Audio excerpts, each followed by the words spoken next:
Vamos então à parte número 1. Daniel intercede a Deus pelo seu povo.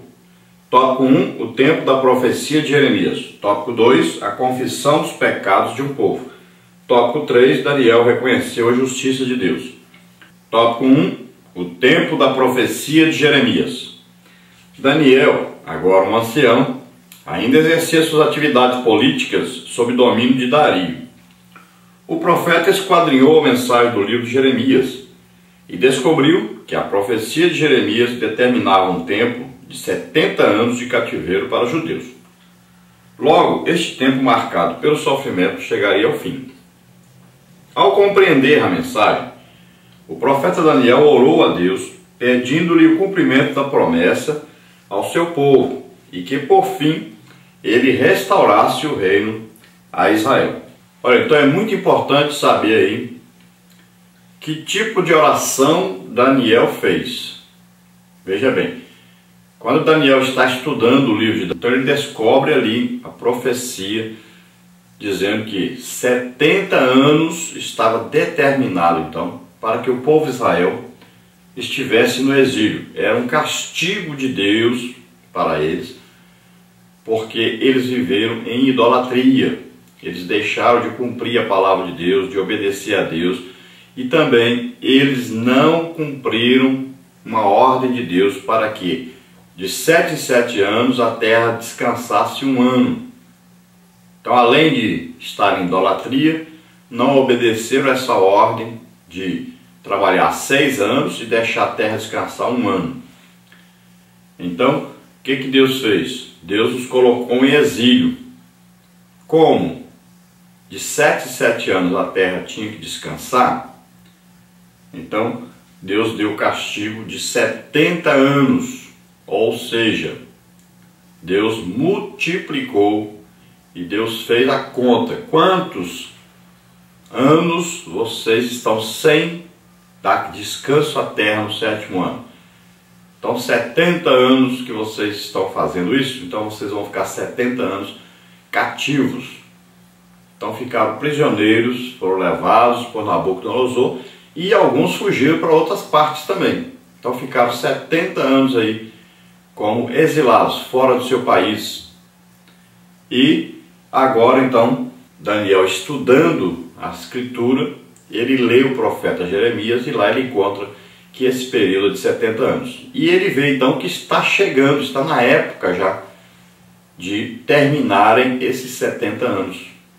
Então, ele vai orar, pedindo a Deus misericórdia sobre o povo e que essa profecia se cumpra.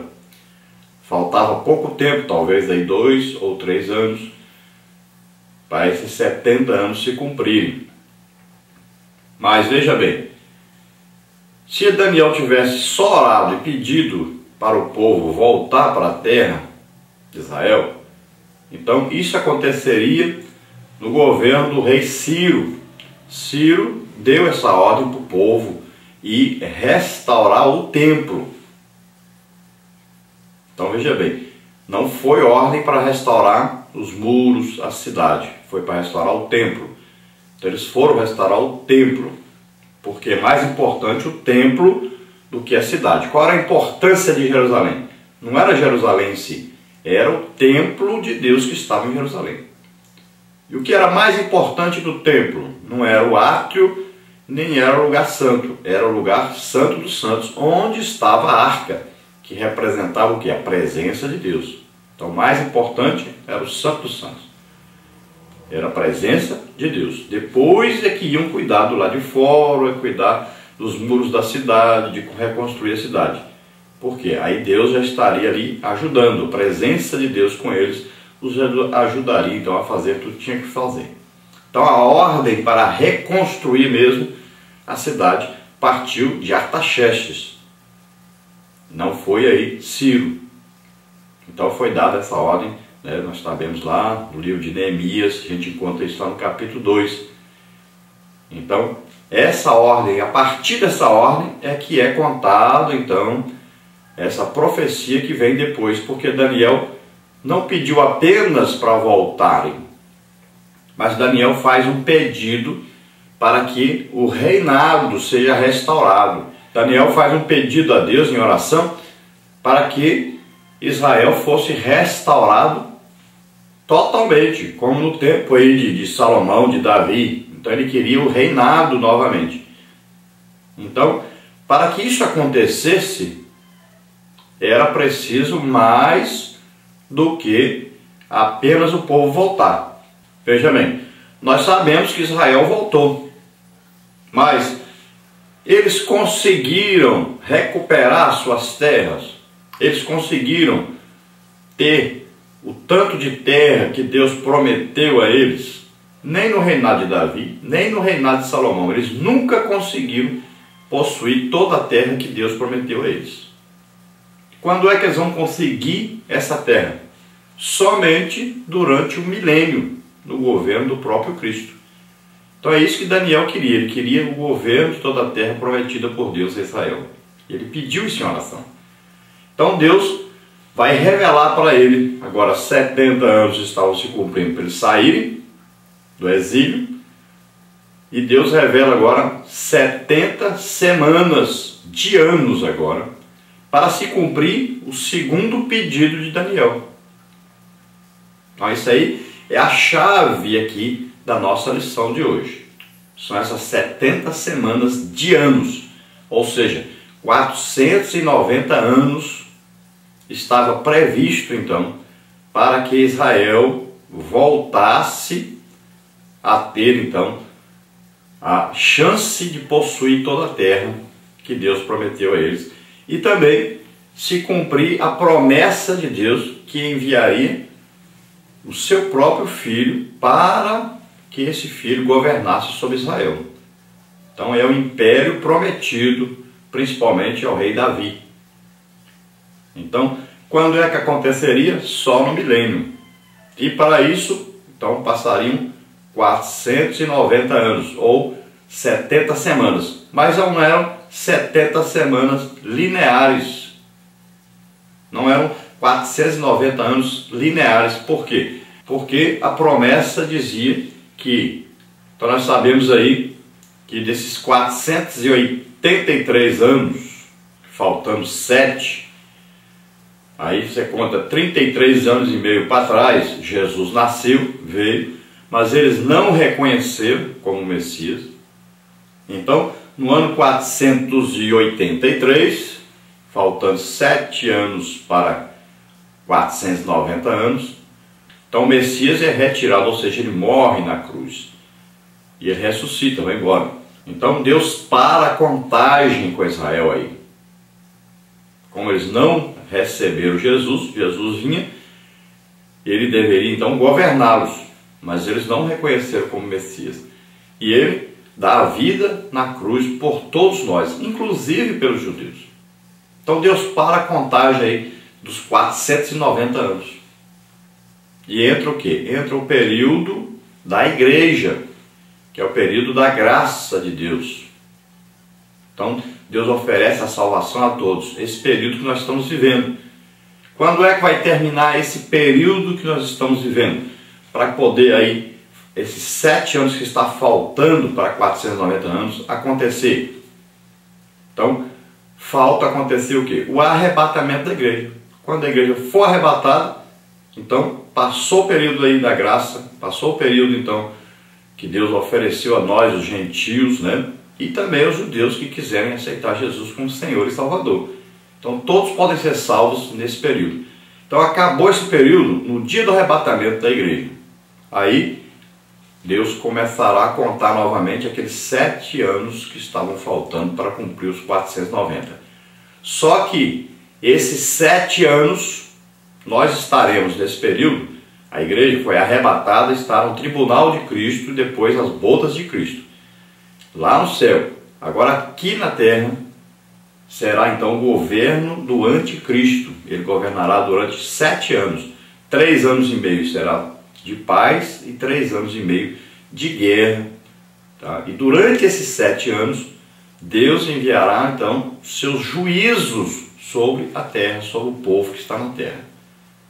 Então no final desses 7 anos Jesus vem, vence os exércitos de Satanás na batalha de Armagedon e inicia então um período de 1000 anos de governo de Jesus sobre a terra. Então, veja bem, até começar esse milênio, então, são 490 anos desde que partiu a ordem de Artaxerxes para a reconstrução da cidade de Jerusalém. Então vamos ver aí a confissão dos pecados de um povo. A oração de Daniel demonstrou atitude confessional e de reconhecimento da culpa. Ele não apenas informou a culpabilidade do seu povo, mas sua própria também. Pecamos e cometemos iniquidade, procedemos impiamente e fomos rebeldes, apartando-nos dos teus mandamentos e dos teus juízos. A despeito da sua integridade, Daniel não foi presunçoso diante da justiça de Deus, pois ele colocou-se debaixo da mesma culpa do povo e suplicou perdão a Deus. Então veja bem, quando Daniel vai orar a Deus, ele pede perdão a Deus pelos pecados do povo de Israel. E ele se inclui aí, por quê? Porque antes dele ir para o exílio, ele era um jovem de 18 anos, no máximo 20 anos. Então, ele se incluiu aí, por quê? Quando o povo foi levado cativo, o povo foi levado cativo porque estava em desobediência a Deus.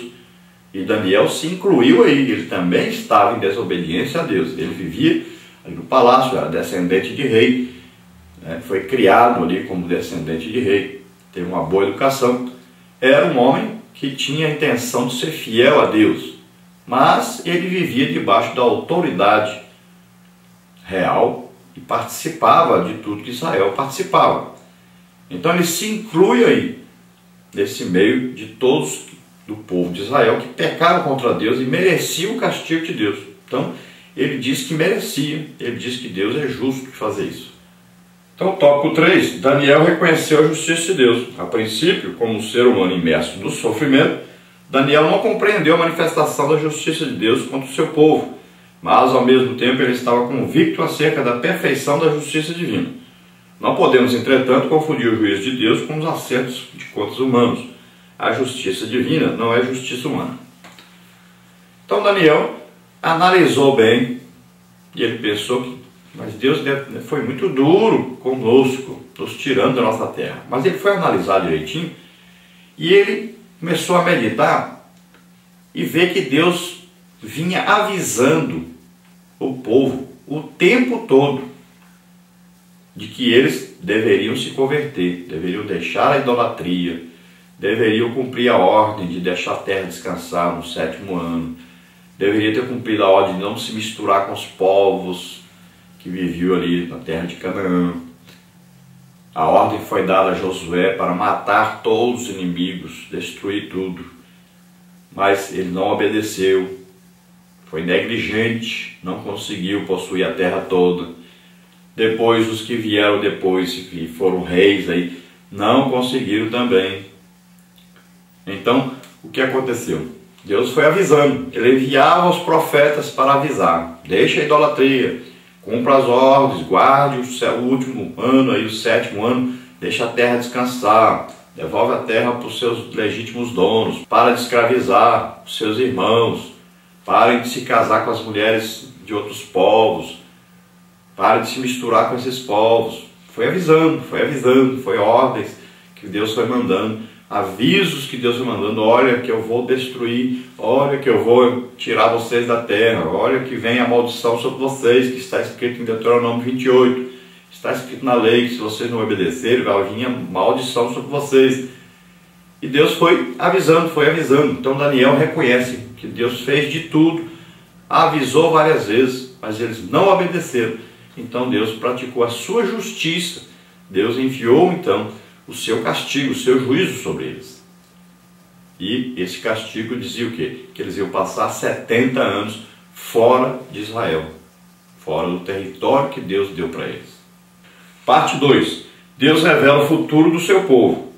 Tópico 1, as 70 semanas. Tópico 2, os 3 príncipes são mencionados na profecia. Tópico 3, o intervalo que precede a 70ª semana. Vamos ver então, tópico 1. As 70 semanas.